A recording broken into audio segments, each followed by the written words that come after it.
ABN ఆంధ్రజ్యోతికి స్వాగతం. కళ కాసుల కోసం కాదు అని నమ్మి సినిమాలు తీసిన అతి కొద్ది మంది నిర్మాతల్లో ఏడిది నాగేశ్వరరావు గారు ఒకళ్ళు. పూర్ణోదయ మూవీ క్రియేషన్స్ మీద ఆయన తీసిన సినిమాల ద్వారా ప్రపంచవ్యాప్తంగా గుర్తింపును సంపాదించుకున్నారు. ఆయన జయంతి. ఈ సందర్భంగా వారి అబ్బాయిలైన ఏడిది శ్రీరామ్, ఏడిది రాజా ఇప్పుడు మనతో ఉన్నారు. మరి ఏడిది నాగేశ్వరరావు గారి కెరీర్కి సంబంధించి వీళ్ళిద్దరూ ఏం చెప్తారు, ఆయన అనంతరం ఎందుకు వీళ్ళు సినిమాలు తీయలేదు, దాంతోపాటు అసలు వీళ్ళు ఏం చేస్తున్నారు, వీళ్ళ వారసులు ఏం చేస్తున్నారు, ఈ విశేషాలన్నీ ఇప్పుడు మనతో షేర్ చేసుకోబోతున్నారు. లెట్స్ వెల్కమ్ శ్రీరామ్ గారు అండ్ రాజా గారు. నమస్తే అండి. నమస్కారం. ఫస్ట్ ఆఫ్ ఆల్ ఈరోజు నాన్నగారు జయంతి, ఆయన్ని 91వ జయంతి. సో ఆయన్ని తలుచుకుంటే ఆయన తీసిన సినిమాలు, తీసింది తక్కువ సినిమాలైనా ఎనలేని గుర్తింపు అనేది ఆయన తీసుకొచ్చారు ఆ సినిమాల ద్వారా. ఈ రోజుకి మీ కేర్ ఆఫ్ అడ్రస్ అనేవి ఆ సినిమాలే డెఫినెట్గా. సో అది తలుచుకున్నప్పుడు ఏమనిపిస్తుంది? ఈ ఫీల్ రియలీ ప్రౌడ్ అండి. బికాస్ మాకు ఐడెంటిటీ, మాకే కాదు ఆ సినిమాలకి పనిచేస్తున్న చాలామందికి ఐడెంటిటీ అయింది. మా ఇంటి పేరు శంకరాభరణం, మెడ్రాస్ ఇంటి పేరు శంకరాభరణం. అలాగే మాకు సొసైటీలో గౌరవం తీసుకొచ్చిన, ఎక్కడికైనా పిక్చర్స్ ప్రొడ్యూసర్స్ కొడుకులు అనేసరికి సెపరేట్ గౌరవం ఉంటుంది మాకు. అది చాలా ప్రౌడ్గా ఫీల్ అవుతాం. అదొక మాకు బ్రాండ్ లాగా అయిపోయింది టోటల్గా, పూర్ణోదయ అండ్ ఏడిద అనేది. సో ఎక్కడికి వెళ్ళినా ఇప్పుడు మన యుఎస్ ఇక్కడికి వెళ్ళినా ఇది భాష తెలియని వాళ్ళు, ఎక్కడ బాంబేలో ఇక్కడ శంకరాభరణం ఆ పేరు చెప్తే వెంటనే రియాక్ట్ అయ్యి ఇది అంత గొప్ప సినిమాలు చేశారు అది ఇదని అప్రిసియేషన్ అంతా, ఆ గౌరవం ఇదంతా రియల్లీ మా అదృష్టం, పూర్వజన్మ సుకృతం. నాన్నగారు తీసిన సినిమాలు వాటి విశేషాలన్నీ మనం నెక్స్ట్ చర్చలో చర్చిద్దాం. అయితే 92లో ఆపద్ బాంధవుడు సినిమా మీ బ్యానర్లో వచ్చిన చిట్ట చివరి సినిమా. అంటే దాదాపు 33 years అవుతుంది సినిమా అనేది తీసి. మీ నాన్నగారు ఉన్నప్పుడు ప్రయత్నాలు చేశారు, సినిమా తీస్తాం చిరంజీవి గారితో ఉంటుందని అన్నారు. అది అలాగా కొనసాగింది. బట్ ఆయన అప్పుడు అన్ఫార్చునేట్లీగా సినిమా తీయలేకపోయారు. ఆయన వారసులుగా మీరు కూడా అలాంటి ప్రయత్నం అయితే ఏం చేయలేదు. ఎందుకని ఇన్నేళ్ల పాటు అసలు ఆ ప్రయత్నాలే ఏంటి? ఇండస్ట్రీలో ఉంటున్నారు మీరు, ఇండస్ట్రీ వదిలిపెట్టి వెళ్ళిపోతే నేను ఈ క్వశ్చన్ మిమ్మల్ని అడగను. Still you are in industry, అంటే ఆర్గనైజేషన్స్లో కీలకంగా ఉన్నారు. ఏ సంస్థల్లోనైనా మీ పార్టిసిపేషన్ అనేది ఉంటూనే ఉంది. ఈవెన్ దో ఎందుకు మీరు ఆ ప్రయత్నం అనేది ఎందుకు చేయలేకపోయారు? నేను మొదటి నుంచి నేను నాన్నగారితో పాటు ఆయన ప్రాజెక్ట్స్ అన్నింటిలోనే ఎగ్జిక్యూటివ్ ప్రొడ్యూసర్గా సాగర సంఘం నుంచి చేయడంతో ఆయన ఆపేసినా కూడా తర్వాత కూడా నేను మాకు ఎక్స్టెండెడ్ ఫ్యామిలీ అల్లు అరవింద్ గారు బ్యానర్స్లో గీతా ఆర్ట్స్లో నేను ఆల్మోస్ట్ 6-7 ఫిల్మ్స్ నేను ఎగ్జిక్యూటివ్, అంటే ఆయనతో ఉన్న రిలేషన్షిప్ తోటి, చనువుతో, ప్లస్ ఆయనకి మా ఫ్యామిలీ మీద ఉన్న గౌరవంతో ఆయనతో చేశాను నేను. సో నేను ఎక్కడ స్టాప్ అవ్వలేదు. తర్వాత కొన్ని ఫిల్మ్స్ మా ఫ్రెండ్స్ ఫిల్మ్స్కి అన్నిటికి ఎరకాల నుండి బ్యాక్గ్రౌండ్ నుండి చేసి చాలా ఉన్నాయి. రీసెంట్గా నేను పీపుల్ మీడియా ఫ్యాక్టరీ మనమే కూడా నేను అసోసియేట్ ప్రొడ్యూసర్గా చేశాను. నా ఇది ఎక్కడ స్టాప్ అవ్వలేదు. మీరు చెప్పినట్టు ఓన్గా ఇక్కడ తీయలేదు. నేను ఎనీ టైం నేను తీస్తాను, డెఫినెట్గా తీస్తానని. ఓకే. మాకు యాక్చువల్గా 92 ఆపద్ బాంధవుడు అండి. దాని తర్వాత మా నాన్నగారు చేద్దామనే సినిమాలు, ఆ ఫెయిల్యూర్ కూడా ఆయన భరించలేకపోయారు. అంటే అది అనుకున్నట్టుగా కమర్షియల్గా ఆడలేదు. సో తీద్దాం అనుకుంటూనే ఉన్నారు. మళ్ళీ చిరంజీవి గారితో తీయాలని అనుకున్నారు. ఆయన కమిట్మెంట్స్, ఒక సినిమా ఒకటి లేట్ అయిపోయింది అప్పట్లో అయింది. ఆ టైంలో చాలా సినిమాలు వెనక్కి వెళ్ళిపోయినాయండి.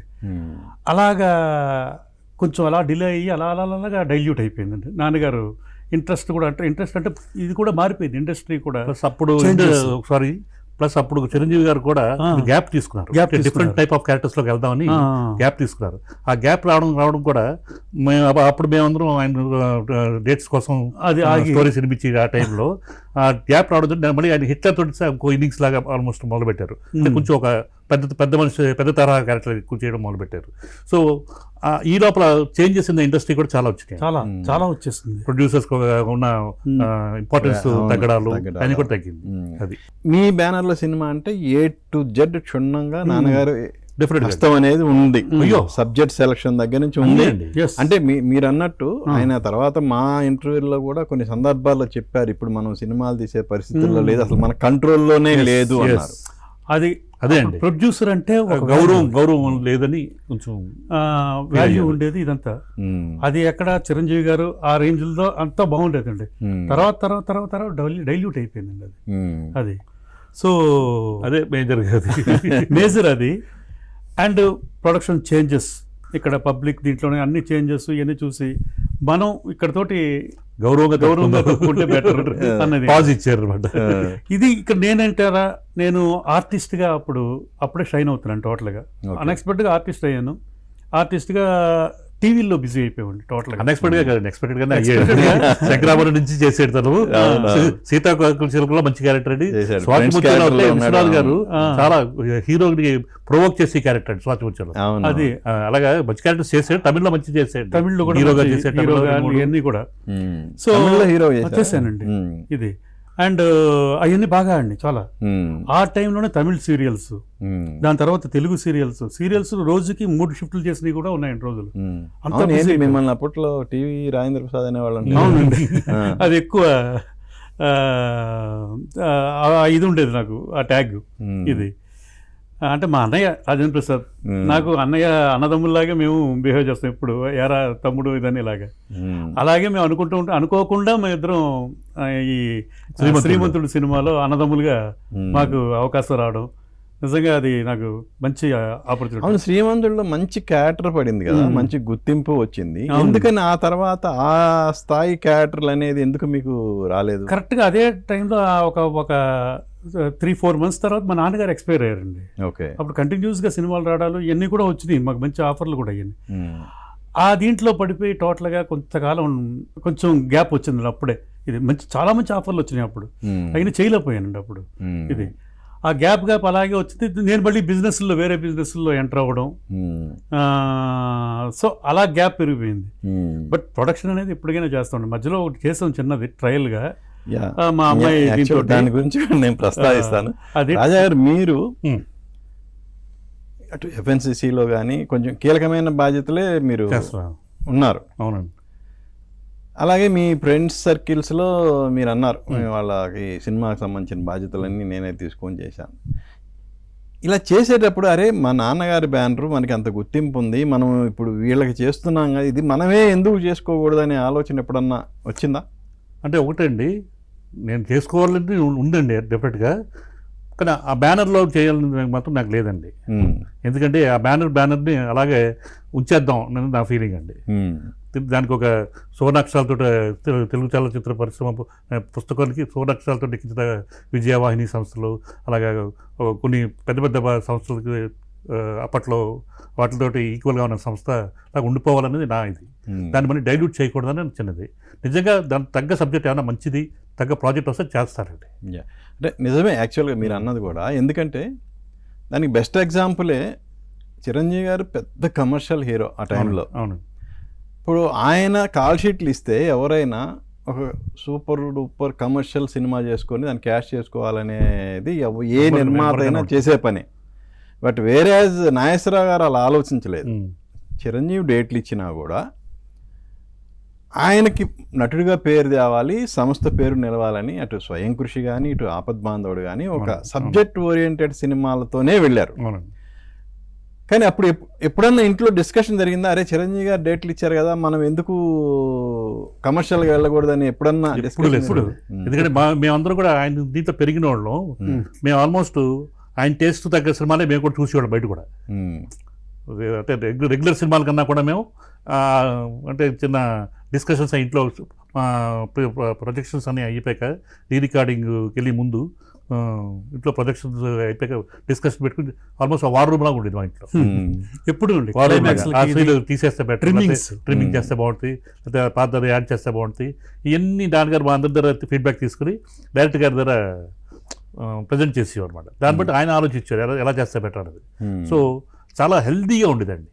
ఈవెన్ డైరెక్టర్ గారు కూడా అండి, విశ్వనాథ్ గారు చాలా బాగా సినిమా అయిపోయాక ఆర్ఆర్కు ముందు మొత్తం మా ఫ్యామిలీ, విశ్వనాథ్ గారి ఫ్యామిలీ, జంధ్యాల గారి ఫ్యామిలీ, క్లోజ్ సర్కిల్ 5-6 ఆడవాళ్ళు అన్ని అందరి ఒపీనియన్ తీసుకునేవారు, ఫీడ్బ్యాక్ తీసుకుని ఎక్కడ బాగా ఫాలో అయ్యారు ఆయన. సో అక్కడ ట్రిమ్మింగ్స్ బోర్ కొట్టిని అండ్ యాడింగ్స్ ఏం చేస్తారు చిన్న చిన్న ఇది. ఓకే, ఎంటైర్ మీ సినిమాల్లో ఎప్పుడన్నా ఇలా షో వేసుకున్న తర్వాత మేజర్ చేంజెస్ చేసిన సినిమాలు ఏమన్నా ఉన్నాయా? మేజర్ చేంజెస్ ఎప్పుడు ఏమి ఉండవండి. చేంజెస్ ఐ మీన్ చాలా చాలా తక్కువ, చిన్నవి. రెండు కొంచెం లెంత్ తగ్గిస్తే చాలు. ఆపద్బంధం కదండి, ఫస్ట్ తాయారమ్మ బంగారయ్యలో దాంట్లో ఎక్కువ ట్రిమ్మింగ్ ఎక్కువ చేస్తాం. అంటే లెంత్ ఎక్కువ వచ్చేసింది అది మాత్రం పెద్ద ఎక్కువ లేదు. ఇప్పుడు సపోజ్ సీతాకోచిలకు ఉందండి, భారతీరాజా గారు క్లైమాక్స్ అది ట్రాజడీ చేద్దాం ఉంటారు. ఓకే, మా నాన్నగారికి ఏమో అది ఎందుకు లవర్స్ చంపాలి, షూట్ కూడా చేశారు, షూట్ అయిపోయిందండి. అది చేయాలంటే ఆయనకేమో కోపం వచ్చింది, లేదు ఇది ట్రాజడీ చేసే తీరాలని. అప్పుడు నాన్నగారు అన్నారు, ఒక పని చేద్దాం, తమిళ యూనిట్ తెలుగు యూనిట్ అందరూ ఉన్నారండి, డైరెక్టర్స్ డిపార్ట్మెంట్, స్టోరీ రైటర్స్ అందరూ. సో చిన్న ఓటింగ్ పెడదాం అంటే వాళ్ళ ఒపీనియన్ చెప్పడానికి, సీక్రెట్ ఓటింగ్ పెడదాం, మీ ఎదురుగా ఆయన చెప్పలేరు. చెప్తే 100% దీనికే వచ్చిందండి, హ్యాపీ ఎండింగ్ కోసం. ఇది సరే చేద్దామన్నారు. ఆయన అంతకన్నా గొప్ప ఇదేంటంటే జస్ట్ 1 day షూట్ చేశాడండి. టేబుల్లో మార్చేయండి అంతా, అంత షూటింగ్ దానికి తమిళ ప్రొడ్యూసర్ ఇళయరాజా గారు, భారతీరాజా గారు నేషనల్ అవార్డు ఏమో తెలుగుకి వచ్చింది. తెలుగు అప్లై చేసామండి. ఆల్మోస్ట్ ఇళయరాజా గారికి కూడా అదే ఫస్ట్ సినిమా లాగా ఆల్మోస్ట్ మిగతా రీమేక్స్ ఎక్కువ. ఓకే, అది ఇళయరాజా గారు బ్యాక్గ్రౌండ్ స్కోర్ గురించి హైలైట్ అయింది తెలుగులో సీతాకోచిలతోటి. ప్లస్ ఇప్పుడున్న చాలా మంది యంగ్ డైరెక్టర్స్కి లవ్ స్టోరీస్కి ఇన్స్పిరేషన్ సీతాకోచిలకని చాలా మంది పెద్ద పెద్ద పేరున్న డైరెక్టర్స్ అందరూ చెప్పినది. అందరూ అండి, చాలా మంది అది తీశారు కూడా, అలాగే చెప్పే చేశారు చాలా మంది. అలా చిన్న ప్రొడక్షన్ చేశాము అంటే ఇప్పుడు ఇద్దరు ఉన్నారు కాబట్టి అడుగుతున్నా, మీరు సపరేట్గా ప్రొడక్షన్ చేయడానికి కారణం ఏంటి? అంటే జనరల్గా అంటే ఫ్యామిలీస్ విడిపోయినాయా లేదంటే? అసలు లేదండి, ఇది మా ఫ్రెండ్స్ వాళ్ళు చేద్దాం అన్నారు. మా అమ్మాయి కూడా అప్పుడే యూఎస్ నుంచి వచ్చింది, తను కూడా ఇంట్రెస్ట్ చూపించింది. సో వాళ్ళు సపోర్ట్ చేశారండి. నాకు బాగా క్లోజ్ ఫ్రెండ్ అతను. సో అతను చేద్దాము ఇదంటే అలాగే స్టార్ట్ చేసామండి. బట్ అది ఒక ట్రయల్ దీనిలాగా అయింది. అంటే ఇప్పుడున్న దీనికి ఇది ట్రెండ్ గురించి ఎలాగ అసలు షూటింగ్ మొత్తం ఇదే మారిపోయింది. అప్పుడు మేము చేసినప్పటికీ ఇది నేను యాక్ట్ చేస్తున్నాను కాబట్టి నాకు తెలుస్తుంది కొంత. అంటే ఇప్పుడున్న ఇది టెక్నిక్ ఇది టోటల్గా డిజిటల్ అయిపోవడం ఇవన్నీ కూడా. సో ఇదొక నాకు ఎక్స్పీరియన్స్ ఇదైంది. బట్ ఇప్పుడు ఒక నెక్స్ట్ ఇయర్ ఇంకో చేద్దామని, అంటే పూర్తిగా బ్యానర్ కాదు. యాక్చువల్గా ఆ సినిమా చేసేటప్పుడు మీ ఫ్యామిలీలో డిస్కషన్ పెట్టారా ఈ సబ్జెక్ట్ ఇలా అని? ఫ్యామిలీలో అంటే అండి అది లేదండి, లేదు పెట్టలేదు. మేము అనుకున్నాం అంతే, నేను మా డాక్టర్ మా వైఫ్ మేమంతా ఇది. ఎందుకంటే అది అనుదీప్ వాళ్ళు అంతకుముందు జాతిరత్నాలు చేశారు, అందుకని ఆ కామెడీ దీంట్లో చిన్న దీంట్లో చేద్దాం ఇదన్నా దీంతో. అప్పుడు వాళ్ళు నాకు అప్పుడు మా అమ్మాయికి స్వప్న వాళ్ళు ఫుల్ సపోర్ట్ చేశారు బాగా ప్రొడక్షన్లో సైడ్. కానీ మా అమ్మాయికి ప్రొడక్షన్లో అంతకుముందు శ్రీమతి కుమారి శ్రీమతి దాంట్లో ట్రైనింగ్ అది ఇప్పించి తన్నే ప్రొడక్షన్ చేయమని ఒక షెడ్యూలు ఇలాగంతా వాళ్ళు ఫుల్ సపోర్ట్ చేశారు. నాగి గారు ఆయన వీళ్ళందరూ బాగా. సో అంటే అనుదీప్ జాతిరత్నాలు అంతకుముందు అక్కడ చేశాడు. సో వాళ్ళు కనెక్షన్ ద్వారా మాకు ఆ production. But once cinema release అయిన తర్వాత మీరు ఏమన్నా విమర్శలు ఏమన్నా ఫేస్ చేసామండి? విమర్శలు అంటే జెన్యూన్గా ఏ విమర్శలు ఎక్కువ ఎదుర్కొన్నారు? అంటే ఒక 2 daysలో సబ్జెక్ట్ అది టోటల్గా అది ఇంకా ఆ పరిధి దాటి వెళ్ళకపోయాం ఎక్కడికి. అండ్ నాస్టాలజికల్ ఇది 90sలోది, ఇది పవన్ కళ్యాణ్ ఫ్యాను ఇలా దాని మీద.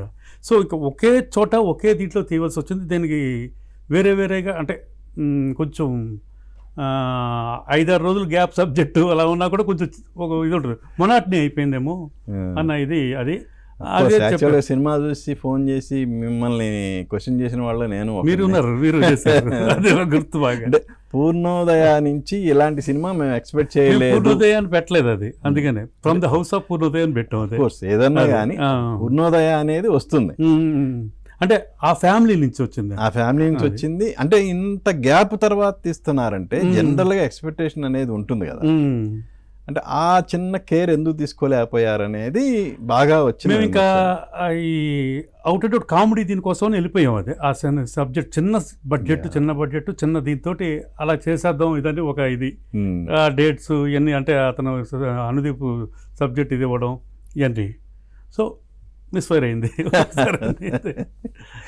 ఓకే, ఒక తమ్ముడుగా శ్రీరామ్ గారు అమ్మాయి శ్రీజ చేసిన ప్రాజెక్టు మీద తను జెన్యున్ గానే చెప్పాడు, విమర్శలు కూడా ఫేస్ చేశానని. అంటే మీ ఇంట్లో ఎప్పుడన్నా దాని గురించి ఏం డిస్కషన్ జరగలేదు?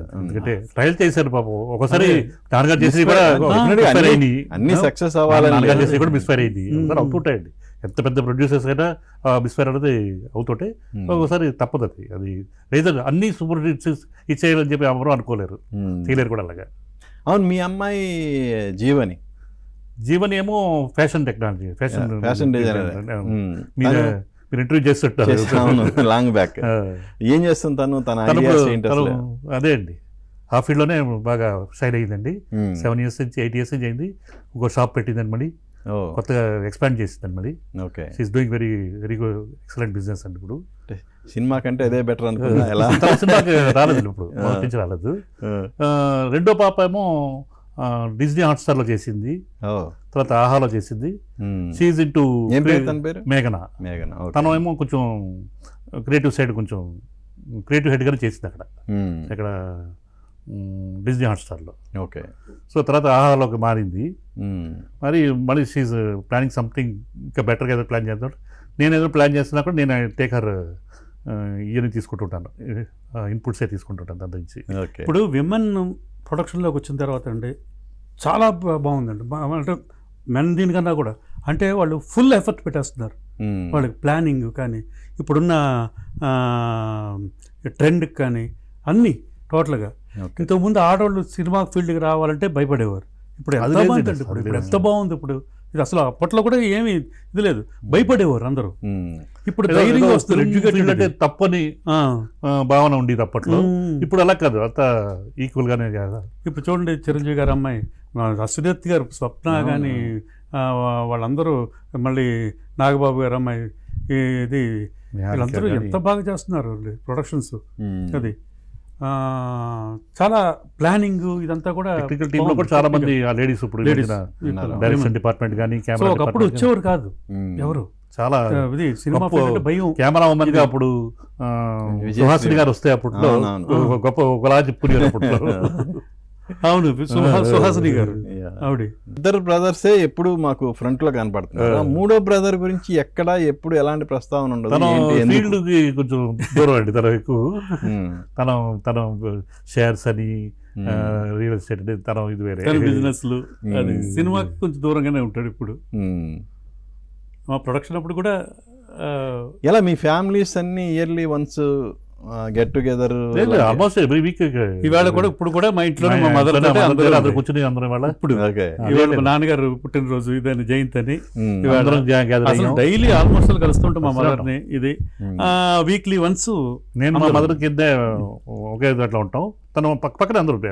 అంటే నేను అడగడానికి ప్రత్యేకమైన రీజన్ ఏంటంటే, మీరు సొంతగా సినిమా తీసుకున్నప్పుడు వీళ్ళెవరు కనపడలేదు. అంటే మీరు చెప్పింది నాకు అర్థమైంది, బట్ బయట ఎలా ఫోకస్ ఉంటుందంటే, అంటే ఇప్పుడు ఎవరు కాలేదే కదా టోటల్ గా ఒక ఇది వచ్చిన తర్వాత. కాదంటలేదు, అదే అండి, అదే వీళ్ళు అంటే ఇప్పుడు నేను రిస్క్ చేశాను మొత్తం అందరితో కలిపి. ఏదైనా మిస్ అవుతే మళ్ళీ వాళ్ళకి నేను జవాబు అడగరు. ఇవాళ దీంట్లో కొత్తగా కాదు సార్, ఇది యాక్చువల్ గా ఏబిఎం సంస్థ మెయ్యప్పన్ గారు స్టార్ట్ చేశారండి. ఆయనకి 4 కుమారులు అండి, 3 బ్యానర్లు అయిన తర్వాత అండి. అన్నింటిలో మళ్ళీ ఏవిఎం ఉంటుంది, ప్రొడక్షన్స్ ఉంటుంది, ఒకళ్ళు క్రియేషన్స్ ఉంటుంది, రకరకాలు ఉంటాయి అనమాట. తీసింది 10 సినిమాలైనా నాన్నగారు సంపాదించిన కీర్తి అనేది నో వాల్యూ అండి దానికి. వాల్యూ లేనిది. సో ఆయన తదనంతరం వారసులుగా మీకు ఇచ్చింది ఏంటి? కీర్తి ఫస్ట్. ఓకే, ఆబ్వియస్లీ అదే. కీర్తితో పాటు మిగతా అన్ని కూడా ఇచ్చారండి పాపం. అన్ని కూడా చాలా బాగా చేశారు, అందరినీ బాగా సెటిల్ చేశారు నీట్గా, అన్ని హ్యాపీ. కీర్తి అనేది ఎక్స్ట్రా. ఓకే, అది ఎక్స్ట్రా కాదు, అదే అసలు ఫ్రంట్. మీరు ఇందాక ఒక క్వశ్చన్ అడిగారు, అది అంటే చిరంజీవి గారు ఆ కమర్షియల్ సినిమాలు చేస్తున్నప్పుడు ఇది ఎలాగొచ్చింది నాన్నగారికి. విశ్వనాథ్ గారు ఒక సబ్జెక్ట్ అన్నారండి, కమల్ హాసన్ గారి సినిమా అయిపోయిన తర్వాత, ఈ సబ్జెక్ట్ చిరంజీవి గారు అయితే బాగుంటుంది, ఇదే మనం కూడా అనుకుంటున్నాం కదా చిరంజీవి గారితో చేద్దామని.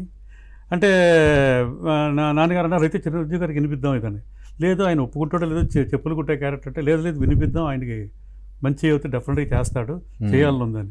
అలా వినిపించగానే నెక్స్ట్ సెకండ్ అండి ఆయన ఇమీడియట్ నేను చేస్తున్నానని చెప్పి ఆయన చెప్పులు కుట్టుకోవడం దగ్గర నుంచి అన్ని నేర్చుకున్నాడు. మనుషులు పెట్టామన్నాడు, మనుషులు పెట్టేసి అలాగే డ్రెస్సింగ్, మేకప్. అప్పట్లో ఆయన స్టైల్స్ అందరూ ఎలా ఉండేదండి అప్పుడు ఒక్కొక్కరు యూత్లో. దానికి డీగ్లామరైజ్డ్ క్యారెక్టర్ చేశాడు క్యారెక్టర్గా. అందుకనే ఫస్ట్ టైం ఆయనకి డెడికేషన్ అండి. డైరెక్టర్ గారు నాన్నగారు రిలీజ్ చేయడం ఒక ఎత్తు అయితే, ఆ స్టేజ్లో సుప్రీం హీరో స్టేజ్ అప్పుడు మెగాస్టార్ అవ్వలేదు, సుప్రీం హీరో స్టేజ్లో ఉంటూ ఉన్నప్పుడు ఖైదీలు అన్నీ వచ్చేసాడు అప్పటికి. పసివాడి ప్రాణం రిలీజ్ తర్వాత ఇది ఆ టైంలో ఆయన ఒప్పుకోవడం, ఆయన డిఫరెంట్ క్యారెక్టర్స్ చేయాలన్న తప్పన ఆయనకు ఉంది. సో ఆయనకు నంది అవార్డు ఆ సినిమా ఫస్ట్ టైం. 2 సినిమాలు వచ్చినాయి. రెండోది అయితే జాతీయ స్థాయిలో ఉత్తమ నటుడు పాయింట్ లో పోయింది సార్. అది అక్కడ చిన్న ప్లే చేశారు. ఆల్మోస్ట్ ఆల్ అనౌన్స్మెంట్ చేసే టైంలో మారిపోయింది అక్కడ ప్లేట్. నార్త్ సౌత్ అని. నార్త్ సౌత్ సౌత్ కూడా చేసింది, సౌత్ కూడా చేశారు. అవును, అది కరెక్టే. అంటే ఎవరు ఏంటని తెలుసుకున్నారా? తెలుసుకున్నారు సార్, పబ్లిక్ చేయడం బాగుంది. ఆయన మాకు వర్క్ చేశారు. అవునా? తెలుగు అతనేనా? లేదండి, ఇంకో భాష, అదర్ లాంగ్వేజ్. Okay okay. ఇది లేకపోతే ఆయనకి అప్పుడే నేషనల్ అవార్డు రావాలి. దానికి ఆయనకి రావాల్సిందండి. అలాగే సాగర్ సంగమం అండి, సాగర్ సంగమం కమల్ హాసన్ ఒక పాయింట్లో పోయిందండి. అది కూడా అలాగే మన సౌత్ వాళ్ళే. ఈవెన్ కమల్ హాసన్ గారితో చేసిన 2 సినిమాలు చేశారు, 2కి నంది అవార్డులు వచ్చినాయి. చిరంజీవి గారితో 2 సినిమాలు చేశారు, 2కి నంది అవార్డులు. నేషనల్ రావాల్సింది. మీరు 10 సినిమాలు చేస్తే 10 సినిమాల్లో ఒక తయారమ్మ బంగారయ్య, స్వరకల్పన తప్ప మిగతా 8 సినిమాలకి నేషనల్ అవార్డులు వచ్చినాయి. కాదు సార్, 4 సినిమాలకు వచ్చాయి సార్ నేషనల్ అవార్డ్స్. సినిమాలు కాదు అనేది, సినిమాలో ఏ కేటగిరీకి. అలా కూడా సాగర్ సంగమానికి వచ్చిందండి, శంకరాభరణంకి వచ్చింది, సీతాకోక చిలుక వచ్చింది, స్వాతిముత్యం వచ్చింది, సితార వచ్చింది. 5 సినిమాలకు వచ్చింది అది. అండ్ ఇవైతే టెక్నికల్ అవార్డ్స్ అన్ని సినిమాలకి వచ్చింది. ఆల్మోస్ట్ తాయారమ్మ బంగారయ్యకి, స్వరకల్పనకి రాలేదు. లేదు, ఆపద్బంధుడికి అది నేషనల్ అవార్డు రాలేదు. ఇది నేషనల్ అవార్డ్స్ రాలేదు. నేషనల్ అవార్డ్స్ టెక్నికల్ కాదు, అదే నేషనల్ అవార్డ్స్. నంది అవార్డ్స్ అన్ని సినిమాలకు వచ్చినాయండి. అదే నంది అవార్డ్స్ కానీ నేషనల్ అవార్డ్స్ కానీ ప్రతి అన్ని సినిమాలకు వచ్చినాయండి. నేషనల్ అవార్డు, టెక్నికల్ అవార్డు వచ్చింది, పి సుశీల్ గారికి వచ్చింది, ఎడిటర్కి వచ్చింది దానికి. అలాగే ఫస్ట్ టైం ఇళయరాజా గారికి ఫస్ట్ టైం సాగర్ సంగమంలో బెస్ట్ మ్యూజిక్ డైరెక్టర్ అండి. ఆయన తమిళ్లో అప్పటికే 100 సినిమాలు పైన చేశారు. బట్ తెలుగులో వచ్చింది, తెలుగులో వచ్చిన ఇది గమనించండి. తెలుగులో వచ్చింది, తర్వాత మళ్ళీ ఆయనకి రుద్రవీణ తెలుగు సినిమాలకు వచ్చింది మళ్ళీ. అలాగే ఎస్ జానకి గారికి, పి సుశీల్ గారికి, బాలసుబ్రహ్మణ్యం గారికి ఫస్ట్ టైం. బాలసుబ్రహ్మణ్యం 2 సార్లు శంకరాభరణం, సాగర్ సంగమం. అలాగే కేవి మహాదేవన్ గారికి, వాణి జయరామ్ గారికి, మొత్తం అనిల్ మన్నాడు ఎడిటర్కి వచ్చింది, సితారకి వచ్చింది. ఇవన్నీ నేషనల్ అవార్డు, టెక్నికల్ అవార్డ్స్ చాలా వచ్చినాయండి. ఇది స్వాతిముత్యం సినిమాకి ఆస్కార్ ఎంట్రీ. ఒక తెలుగు సినిమా ఫీల్డ్ నుంచి ఒక తెలుగు సినిమాకి ఫస్ట్ టైం ఆస్కార్ ఎంట్రీ అనేది ఇండియా నుంచి రావడం అనేది ఫస్ట్ టైం. సౌత్ ఇండియా నుంచి సార్, సౌత్ ఇండియా నుంచి. సౌత్ ఇండియా తెలుగు సినిమానే, కానీ సౌత్ ఇండియాలోనే అప్పటివరకు ఏ సినిమా కూడా నామినేట్ అవ్వాలి, పార్టిసిపేట్ చేయలే. అలా చూసుకున్నా కూడా సౌత్ ఇండియా నుంచి ఫస్ట్ ఫిల్మ్. ఓకే, అది పార్టిసిపేట్ అయింది అండి. అక్కడ వాళ్ళు పంపించారు, నీట్గా ప్యాక్ చేశాడు సర్టిఫికెట్. అంటే ఒక స్టేజ్ వరకు వెళ్ళి అది ఆ స్టైల్ ఆఫ్ అవార్డ్స్ తీసుకోవడమే క్యాంపెయినింగ్ చేయాలి సార్. అక్కడ ప్రమోషన్స్ చేయాలి, అకాడమీ మెంబర్స్ అందరికి వెళ్ళి ప్రెస్ మీట్లో పెట్టాలండి, చాలా పెద్ద తతంగం ఉండేది. అప్పుడు మాకు దాని మీద అవగాహన అప్పుడు అసలు ఆ రూట్ తెలియదు. తెలుసు కానీ మనకి అవగాహన తక్కువ దాని మీద. రూట్ ఉంది, ప్రింటర్ నేనే వెళ్ళి బాంబే తీసుకెళ్ళి అక్కడి నుంచి నేను సపరేట్ చేయించేది పంపించాలు చేసామండి. బట్ ఇదే ప్లస్ ఇంకోటి ఏంటంటే అప్పట్లో ఒకే అవార్డు ఉండేదండి, best foreign language film award అని ఒకటే ఉండేదండి. అప్పుడు ఏ అవార్డ్స్ లేవండి అప్పుడు. ఇప్పుడు కూడా ఆ కేటగిరీకి వెళ్తే లేదు కదా, మనం సపరేట్ గా అప్లై చేసుకోవాలి. కాదు సార్ ఇప్పుడు అక్కడ రిలీజ్ అవ్వాలి సార్ డైరెక్ట్ గా. సార్ అక్కడ పర్టికులర్ గా లాస్ ఏంజల్స్ లో రిలీజ్ అవ్వాలి, సినిమా స్క్రీనింగ్ అవ్వాలి, జ్యూరీ మెంబర్స్ కి స్క్రీన్ చేయాలి. అవును, చాలా పెద్ద తతంగం ఉందండి. అప్పుడు మిగతా అవార్డ్స్ కి ఎలిజిబుల్ అనమాట. ఓకే, కమింగ్ టు ఇప్పుడు నాన్నగారు అసలు యాక్టర్ కాబోయి ప్రొడ్యూసర్ అయ్యారు. అవునండి. సో ఆయన యాక్టర్గా మహామహులతో కలిసి యాక్ట్ చేశారండి. ఎన్టీఆర్, ఫస్ట్ ఫిల్మ్ ఎన్టీఆర్ అండి, ఎన్టీఆర్ ఎస్వి రంగారావు. సో అంత ఇంటిమసీ ఉంది టాప్ స్టార్స్ అయిన ఎన్టీఆర్ ఏఎన్ఆర్తో. కానీ ఆయన ప్రొడ్యూసర్ అయిన తర్వాత వాళ్ళిద్దరితో కూడా సినిమా చేయలేకపోయారు. బట్ రామారావు అంటే నాన్నగారు చాలా ఇష్టం, ఆయన బ్లెస్సింగ్స్ ఉంటాయండి ఎప్పుడు. ప్రతి సినిమాకి ఆయన షో వేసి ఆయన షో వేసాడు. 3 పిక్చర్స్కి ఆయన చీఫ్ గెస్ట్ అండి. తాయారమ్మ బంగారానికి ఆయన చీఫ్ గెస్ట్, స్వాతి ముత్యం అయితే సీఎం అయ్యాక ఫస్ట్ సినిమా ఫంక్షన్ రావడం అదే. అది అలాగే ప్రతి సినిమాకి ప్రొజెక్షన్ వేసి చూసి ఆయన బ్లెస్సింగ్స్ తీసుకునేవారు నాన్నగారు. ఆయన అంటే విపరీతమైన ఇష్టం, నాన్నగారికి బాగా గౌరవం అంటే. ప్లస్ ఫస్ట్ ఫిలిం ఆయన యాక్టర్గా యాక్ట్ చేసింది ఆత్మబంధు అండి, సారథి వాళ్ళు. దాంట్లో రామారావు హీరో, ఎస్వి రంగారావు అందరూ ఫేవరెట్ హీరో ఆర్టిస్ట్ నాన్నగారికి ఎస్వి రంగారావు అండి. అలాగే సావిత్రి గారు అందరితో కలిసి యాక్ట్ చేశారు ఫస్ట్ ఫిలిమే. ఎప్పుడన్నా డిస్కషన్ రాలేదా ఆయనతో? చెప్పారా రామారావుతో చేద్దాం, రామారావు గారితో నాగేశ్వరరావు? ఎప్పుడు రాలేదు. ఇప్పుడు స్టార్టింగే ఈ థ్రెడ్లో పడిపోయారు కదా. తాయారమ్మ ఫస్ట్ సిరిసిరిమవ్వ చిన్న ఆర్టిస్టులు, తాయారమ్మ బంగారు ఏజ్డ్ కప్పులు, ఎవరు సత్యనారాయణ గారు సాకర్జానికి వచ్చి యంగ్ కపుల్స్ 2, చంద్రమోహన్ అప్పుడు యంగ్ అనుకుంటాడు, చంద్రమోహన్ అండ్ రాఘనాథ్ గారు. నెక్స్ట్ శంకరాభరణం, అది చాలా డిస్కషన్ పాయింట్స్ వచ్చినాయండి. ఎవరిని వేద్దాం ఇమేజ్ లేని ఆర్టిస్ట్ అయితే బెటర్ అనేది ఫైనల్గా చేసి అప్పుడు కొత్త ఆర్టిస్ట్ని ఇంట్రడ్యూస్ చేయడం. కథ అంతా మీకు తెలిసే ఉంటుంది, చాలాసార్లు చెప్పాము, చాలాసార్లు. అదే. సో కానీ ఆ సినిమా పూర్తయ్యే లోపు తను సంపాదించి మొత్తం అందులో పెట్టడం జరిగింది కదా. అవును సార్, బిజినెస్ లేదు. దాదాపు ఒక కొన్ని వందల షోస్, 100 షోలు పైన అయిందండి. ఒక ప్రింట్ వేస్ట్ అయిపోయిందండి. అప్పుడు ప్రింట్ లేకదండి, అదే డిఫరెంట్ ప్రాజెక్ట్స్. అప్పుడు ఇంట్లో ఎలా స్ట్రగుల్ ఆయన ఏమన్నా ఇంట్లో దాని మీద ఆయనకి మాత్రం ఎందుకో చాలా కాన్ఫిడెంట్ గా ఉండేవాడు ఆయన. ఈవెన్ ఫస్ట్ దీంట్లో ఇది సిరిసిరిమూ అప్పుడు కూడా ఇండస్ట్రీ వాళ్ళే చాలా మంది మోగమ్మాయి ఇది మిగిలితే సిరి మిగిలాలి, లేకపోతే మొగలే మిగులుతాయి, జోకులు అండి, జోకులు ఇలా అన్ని చేసి పెట్టుకుని. ఆ సినిమా అయితే సాగర్ సంగమం, ఇది సిరిసిరిమూకి. శంకరాభరణంకి వస్తే ముసలాయన హీరో ఇప్పుడు పిక్చర్ ప్రొజెక్షన్స్ ముందు అన్నారండి. ప్రొజెక్షన్స్ చూసాక అద్భుతం, అదరహ ఆర్మీ పడిపోవడాన్ని చెప్పి, కానీ కమర్షియల్ గా ఎలా ఆడుతున్నారు అదే ఒక ప్రింటర్ పైన 100 షోలు పైన చూసారండి. అలాగే కమర్షియల్ గా చెప్పలేమండి. అప్పుడు కూడా ఇంట్లో కాన్ఫిడెంట్ గా ఉండేవాళ్ళుగా. బాగుందండి, అందరికీ నచ్చిందండి, బాగుందండి. ఇంత సెన్సేషన్ క్రియేట్ చేస్తున్నారు ఎప్పుడు అనుకోండి. అదే ఆయనకైతే నమ్మకం ఉంది, ఇది తప్పు చేయదని చెప్పింది. కానీ ఇంత సెన్సేషన్ ఎక్కడ కూడా ఖండాంతరాలు దాటి వెళ్ళిపోతుంది ఈ సినిమా అనేది ఎవ్వరూ ఎక్స్పెక్ట్ చేయలేదు. అదే అదే అందుకని అప్పుడు నాన్నగారు కానీ విశ్వనాథ్ గారు కానీ ఈ సినిమా గురించి ఎప్పుడూ ఒకటే అనేవారు, it's not a made film, it's happening అని. అంతే కదా, ఒకసారి అలా జరిగిపోతూ ఉంటాయి.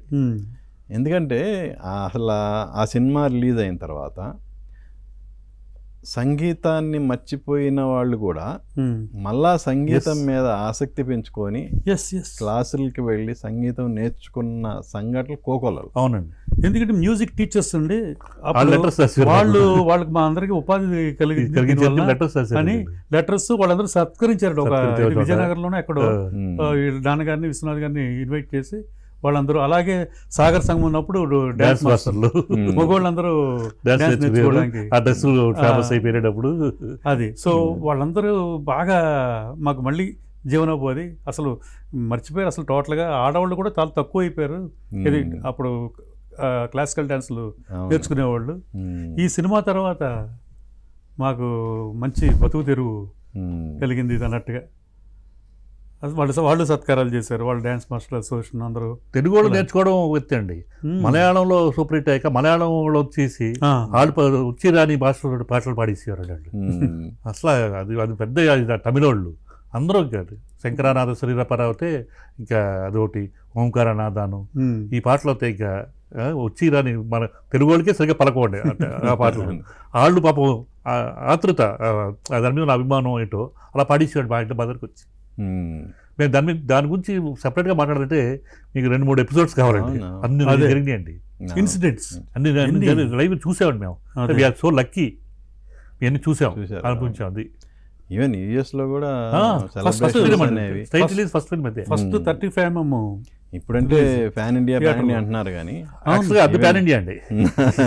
ఎందుకంటే మలయాళం, తమిళ్, నార్త్ ఇండియా, ఇది ఓవర్సీస్, అన్ని చోట్ల ఒరిజినల్ లాంగ్వేజ్ డబ్ చేయలేదు. ఓన్లీ మలయాళం ఉంటే డబ్ చేశాను తప్ప. అది సాంగ్స్ యాజ్ టీస్ అండి.